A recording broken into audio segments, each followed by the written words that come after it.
Bonjour et bienvenue sur The Master's Voice. Je suis Célestial et vous êtes les bienvenus sur cette chaîne. Veuillez consulter la boîte de description. Nous continuons avec les prophéties concernant l'implication des États-Unis dans la guerre. Alors n'hésitez pas à mettre la vidéo en pause et à consulter la boîte de description pour avoir une brève idée du contenu de chaque vidéo. Cela vous sera utile. Nous poursuivons donc maintenant. Je pense que ce sera la dernière vidéo pour aujourd'hui. Cette vidéo sera courte, mais peu différente. Le Seigneur a déjà annoncé aux États-Unis qu'il y aura la guerre dans ce pays à l'avenir, non seulement une guerre civile où son peuple s'affrontera selon des critères de statut, des critères sociaux. Donc vous commencerez à voir des choses comme les riches contre les pauvres. Vous commencerez à voir des divisions raciales. Vous commencerez à voir des divisions de classe, vous commencerez à voir des divisions financières. Vous commencerez à voir des divisions religieuses et des divisions idéologiques, comme nous l'avons vu, comme cela est apparu de façon si marquée lors de la récente élection présidentielle.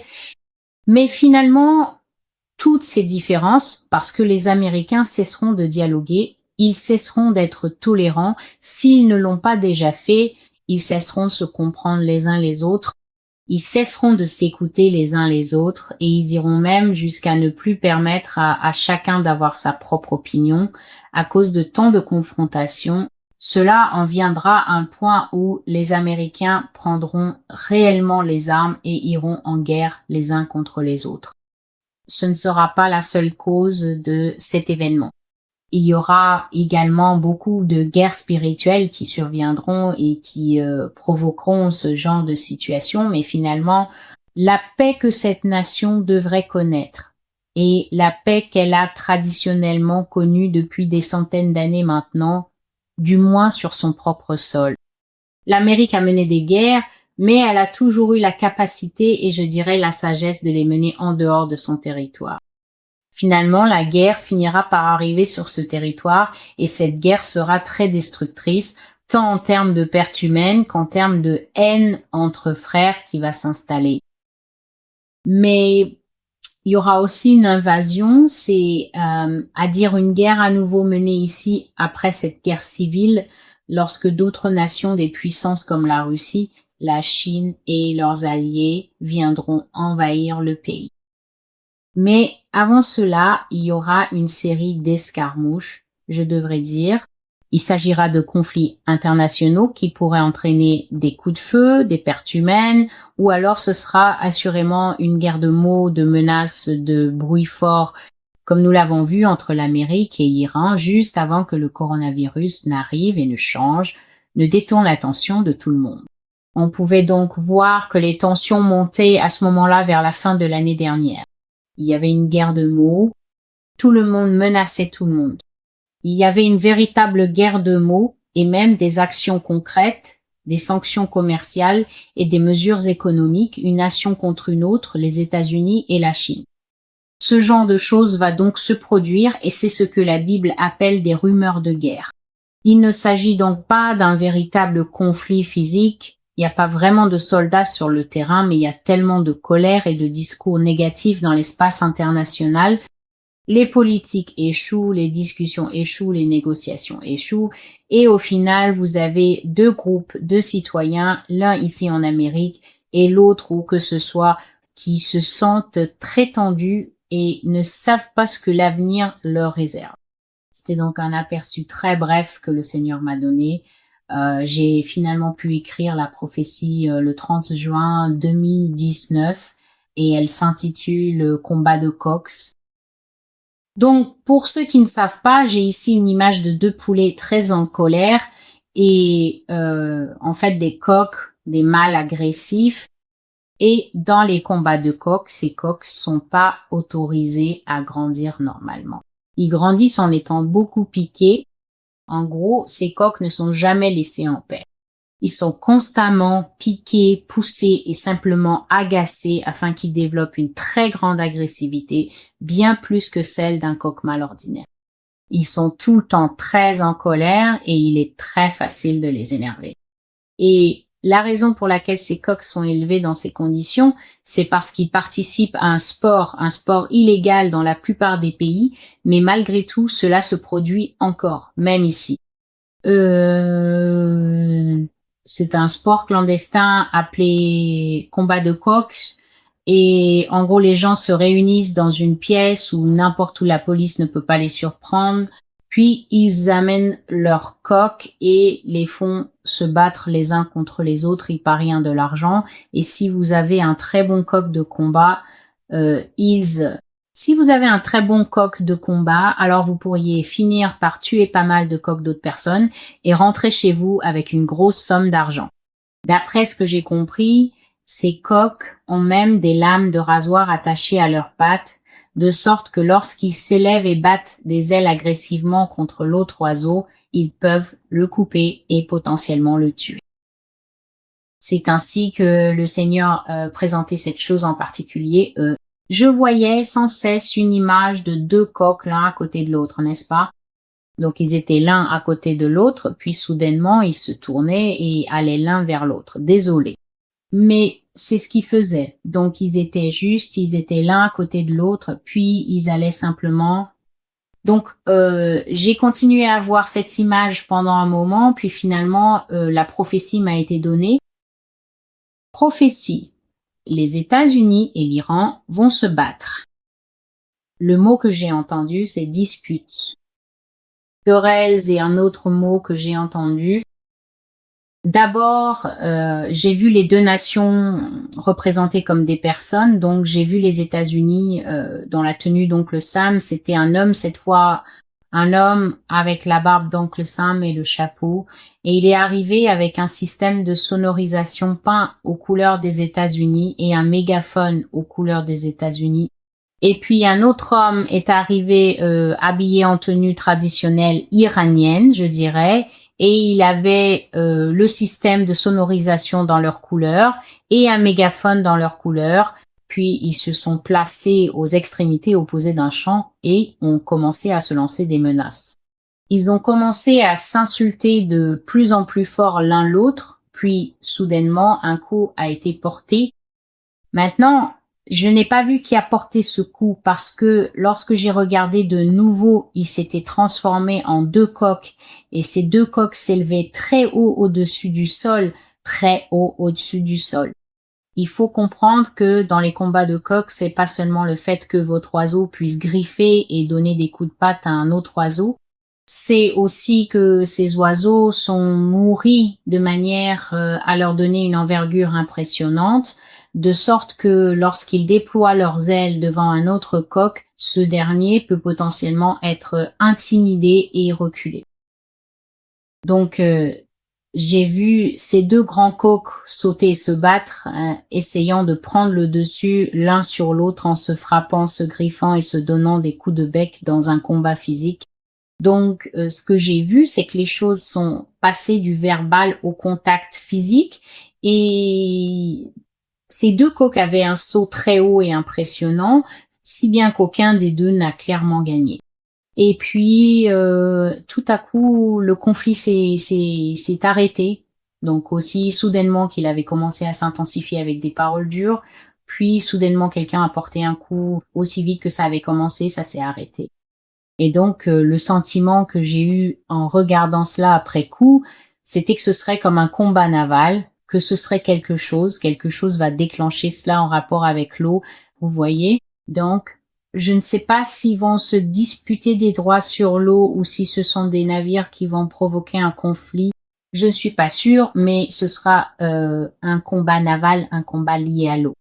Et le Seigneur a dit que le sang coulera des 2 côtés, mais ce que cela coûtera à l'Amérique, ce sera en fait en termes de choc. Alors, qu'est-ce qui va choquer l'Amérique? Qu'est-ce que la plus grande perte de l'Amérique dans ce conflit ne sera pas tant qu'elle aura peu être un grand nombre de soldats tués, mais ce sera que les Américains et l'Amérique elle-même, n'est-ce pas, son complexe militaro-industriel, donc son côté belliciste, seront choqués que l'Iran ose réellement riposter. car c'est ce que j'ai vu, que les Perses étaient sans peur. Ils n'avaient pas peur. En fait, ils avaient une détermination farouche à ne pas être vaincus, à ne plus être mis de côté ou manquer de respect plus jamais. J'ai donc vu des hommes du Moyen-Orient avec la mâchoire très serrée, vous savez, une mâchoire très ferme de détermination comme nous en avons assez, comme ça. Donc, le véritable prix que l'Amérique a payé, c'est la disparition de la peur chez son ennemi, et le fait est que, parce qu'elle a toujours été perçue comme intouchable, le fait que l'Iran l'ait touchée a choqué tout le monde, et il faut comprendre les relations internationales. Les relations internationales ne concernent pas seulement ce que vous pouvez faire. Une grande partie repose sur la perception. C'est la façon dont les gens vous perçoivent. La réputation en droit international et dans les relations internationales, c'est de l'or. En fait, cela vaut plus que l'or. Ce n'est pas une question du combat que vous pouvez mener. Parfois, vous pouvez gagner des différends internationaux simplement parce que votre adversaire a peur du type de combat qu'il pense que vous pouvez mener. Il y a donc beaucoup de psychologie qui intervient dans l'espace international entre les nations, vous voyez. C'est probablement pour ça qu'ils vont à des conférences et que tout le monde ressemble à Stonehenge, vous voyez. Personne ne veut montrer la moindre émotion. Tout le monde essaie d'avoir l'air totalement inébranlable et c'est une guerre de mots. Pourquoi? Tout repose sur ce que vous pouvez amener votre adversaire à croire. Donc, le fait que l'Iran ait riposté, qu'il ait frappé en premier ou qu'il ait riposté, a choqué tout le monde et j'ai vu que les dirigeants du Moyen-Orient observaient cela avec intérêt. Pourquoi cela? Parce que tout le monde pensait, oh non, vous savez, si vous touchez à l'Amérique, ils vous bombarderont jusqu'à vous rayer de la carte si vous faites ceci ou cela. Mais l'Iran a touché l'Amérique et cela a montré à tout le monde qu'elle était vulnérable et elle a perdu cette armure. Elle a perdu ce blindage invulnérable, cette posture de super-héros, de Captain America sur la scène internationale et les gens se sont dit Donc j'ai vu des gens sur Interneto, Moyen-Orient Observer, cela avec intérêt. J'ai vu la Chine prêter une attention très particulière à cela, mais en revanche, la Russie agissait comme si cela ne l'intéressait pas. La Russie faisait comme si, oh, c'est en train de se passer, c'est aujourd'hui. La Russie agissait comme si elle n'avait même pas conscience qu'un conflit était en cours. Mais j'ai vu qu'après le combat, Vladimir Poutine a été l'un des premiers à prendre contact avec l'Iran et à la féliciter pour son courage. Donc, j'ai constaté que l'Amérique était très choquée derrière sa bravade. Elle ne pensait pas que l'Iran allait réellement se battre. Elle ne pensait pas qu'ils oseraient vraiment lui porter un coup, mais ils l'ont fait et ils ont même fait couler le sang. Donc, il n'y a pas eu de véritable vainqueur dans la bataille, mais en termes de points marqués, n'est-ce pas, en ce qui concerne le droit de se vanter, l'Iran était clairement le gagnant. Le Seigneur m'a fait savoir que les Perses sont sur le point d'entrer sur la scène internationale. Ils seront un acteur majeur dans les temps de la fin.